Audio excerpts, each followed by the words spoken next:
Ada yang mengatakan Prabowo mau maafkan koruptor. Bukan begitu. Kalau koruptornya sudah tobat, bagaimana tokoh-tokoh agama? Iya kan? Orang bertobat.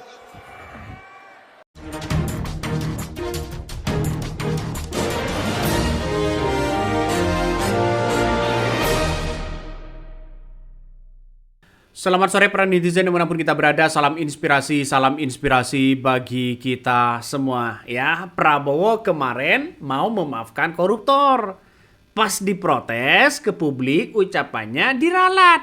Ya, publik mengatakan aneh. Ya, berdalih ya membantah bahwa kalau koruptornya sudah tobat ya dimaafkan. Ya, dimaafkan kabarnya begitu kan. Tapi kalau koruptornya masih tetap, ya tetap kembalikan uang. Tidak ada di Presiden Prabowo ya ingin memaafkan koruptor, ya kabarnya. Kan gimana ya? Dari bantahan dari pertama ucapannya pertama dengan yang kedua kan ya, apa namanya bantahnya kan agak berbeda begitu. Ini gimana logikanya? Ini pas kemarin memaafkan koruptor, pas diprotes publik ucapannya diralat. Ya, ini komentar-komentar dari netizen. Tidak ada masalah sebenarnya. Silakan begitu kan. Jadi saya pribadi begitu kan masih pesimis apa yang kemudian dilakukan oleh Prabowo. Ya, Prabowo ini masih 3 bulan memimpin begitu kan ya. Tapi sudah ada mulai bagaimana menjadi ancaman para koruptor-koruptor itu. Jangan sampai ini blunder lagi ya. Kalau perlu Pak Prabowo ini dari rakyat hati yang paling kecil begitu kan ya. Mungkin ya Prabowo akan membuat ya setidaknya membuat regulasi bagaimana memiskinkan koruptor. Setelah koruptor miskin, kekayaannya diambil semua, masukkan kepada negara. Saya yakin negara akan pendapatannya semakin tinggi. Kalau berani begitu kan ya, kalau berani. Jadi artinya apa? Artinya secara tidak langsung bahwa ya apa yang kemudian kita lihat hari ini dan disampaikan oleh Prabowo ya memang secara ucapan memang tegas, tapi publik masih agak pesimis begitu kan. Ya karena apa? Karena pesimis dari seorang Prabowo ini mungkin bayangan-bayangan Jokowi itu masih ada. ya ini kan ngeri-ngeri sedap bos ya. Jadi saya kira kalau ini benar maka ini akan menjadi ancaman kepada siapapun di situ begitu kan ya. Dalam artian kepada koruptor-koruptor itu. Ya, satu kata buat Prabowo hari ini begitu kan ya. Miskinkan koruptor ya. Jadi pilihannya hanya 2 ya bagi seorang presiden di situ begitu. Kalau membuat regulasi yang ada, kalau masih ingin begitu kan ya, ingin disayang oleh rakyat, ingin memberantas segalanya begitu. Hanya satu, yaitu pilihannya para koruptor, miskinkan koruptor ya pertama atau minta dihukum. Kalau dihukum ya 20 ke atas, 20 tahun ke atas begitu kan. Sesuai dengan apa yang mereka korupsi. Kan itu logikanya. Masa korupsi 207 triliun dengan kerugian negara yang ada hanya dihukum 6 tahun. Ini kan ngeri-ngeri sedap bos ya. Ngeri-ngeri sedap. Jadi dengan artian bahwa ayolah kita bersama ya bersama-sama untuk memberantas korupsi ini ya. Banyak yang sudah menghitung dari netizen begitu. Hitung-hitungannya seperti ini. Nih hitungannya. Promo akhir tahun daftar harga korupsi beserta hukuman penjaranya. Anda bisa lihat, kalau Anda korupsi di 300 triliun, Anda dipenjara selama 6,5 tahun. Kalau ini masih dirasa keberatan, Anda bisa ambil promo kedua, korupsi 150 triliun, Anda cuma dipenjara 3,25 tahun. Ini pun kalau Anda merasa terlalu lama, Anda bisa ngambil promo ketiga, korupsi 75 triliun, maka Anda dipenjara selama 1,625 tahun.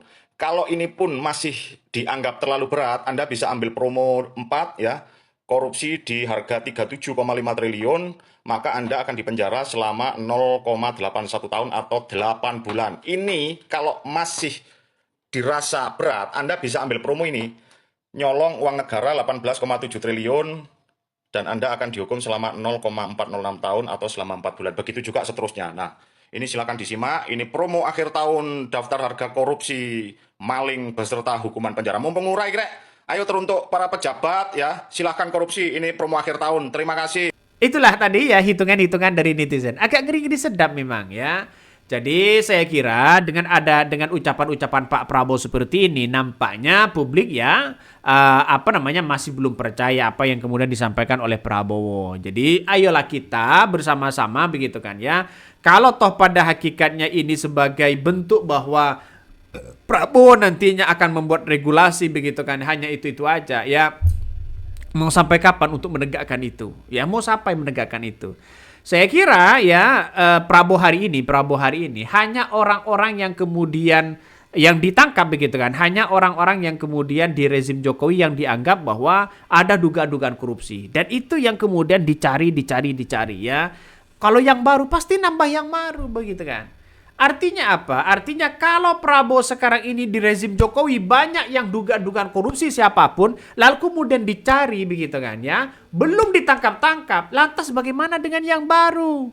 Yang baru muncul lagi korupsi baru dan sebagainya. Artinya apa? Artinya bagi kami begitu kan ya, melihat ya Prabowo ini harus menekankan ya, harus menekan pada Kejaksaan Agung dan KPK. Dalam 3 bulan ini harus ada OTT misalnya. Ya tidak mungkin di negara kita luas ini begitu tidak ada yang korupsi, pasti ada yang korupsi, dugaan-dugaan kita begitu kan. Jadi saya kira ini harus benar-benar diberantas. Kan itu logikanya. Ngeri-ngeri sedap bos, ngeri-ngeri sedap ya. Coba kita baca ini. Komentar dari berita ya ini, Presiden Prabowo Subianto membantah akan memaafkan koruptor, melainkan meminta mereka untuk bertobat sesuai dengan ajaran agama.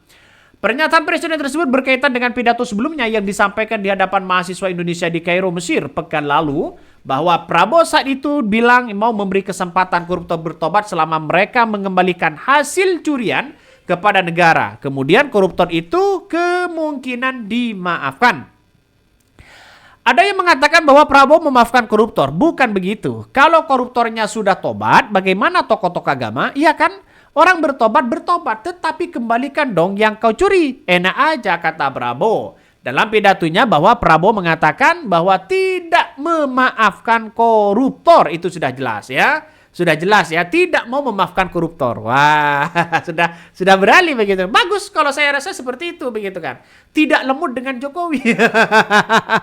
Kalau Jokowi dikritik di situ lemot. Bisa saja, bisa sini, bisa saja. Tapi alhamdulillah kepemimpinan Prabowo ini ketika ada kritikan ini, satset mereka terima begitu kan ya. Ya, nampaknya harapan masyarakat banyak yang mendesak ya, soal-soal bagaimana koruptor ini. Ada denda koruptor, ada denda bagi koruptor, ya denda damai, ada yang kemudian memaafkan koruptor. Ya, inilah saya kira ada miskomunikasi ya apa yang disampaikan Menteri Hukum di situ begitu kan ya. Sebelumnya yang kemudian bagaimana soal memaafkan koruptor. Memaafkan koruptor itu ya tidak ada undang-undang yang kemudian mengatur harus memaafkan koruptor. Yang ada di situ adalah memaafkan ya para pelaku-pelaku ekonomi atau pajak atau orang-orang yang kemudian melakukan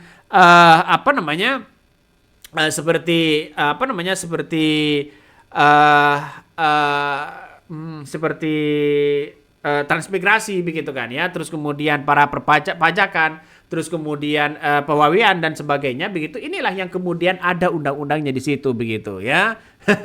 Jadi saya kira inilah yang akan terjadi di masyarakat bahwa nantinya begitu kan, nantinya orang pasti muncul spekulasi lagi di situ. Kenapa? Karena dengan adanya seperti ini Prabowo harus benar-benar tegas di situ sesuai dengan janji Prabowo dan kampanye Prabowo. Biar masyarakat tidak kecewa lah punya presiden ya. Ganti presiden baru tapi masih bayangan-bayangan seorang Jokowi masih ada. Buanglah aja lah di situ. Ngeri bos. Ini ngeri sedap. Jadi saya kira ke depan bahwa apa yang kemudian kita amati begitu kan ya, masyarakat tetap waspada ya, dalam artian bahwa masyarakat tetap mengontrol terhadap kebijakan-kebijakan pemerintah. Ya sangat disayangkan kalau ini tidak disampaikan ya, tidak dikontrol. Dalam pidatonya itu, Prabowo menegaskan kembali janjinya saat pelantik sebagai Presiden 2020 Oktober 2024 tentang pemerintah yang bersih Prabowo mengingatkan bahwa keinginan adalah menegakkan hukum untuk menghilangkan manipulasi dan korupsi. Presiden menekankan bahwa rakyat menuntut ya pemerintah yang bersih. Betul begitu. Bagus kalau sudah seperti itu begitu kan. Artinya ada kemajuan yang diharapkan oleh masyarakat soal hukum. Karena di negara kita ini ya, hukum itu bisa dijual belikan di negara kita begitu kan ya. Korupsi semakin banyak begitu kan ya. Hukumannya semakin ringan-ringan aja ya. Tidak, saya kira kalau dituntut 10 tahun, 9 tahun, lama-lama nanti ya 2 tahun, 3 tahun bisa lolos begitu kan. Bisa keluar sudah. Dapat revisi ini, dapat revisi itu dan sebagainya. Oke, mungkin itu yang kami sampaikan ya. Tonton terus channel Honda Podcast Rakyat ini, jangan lupa di-subscribe.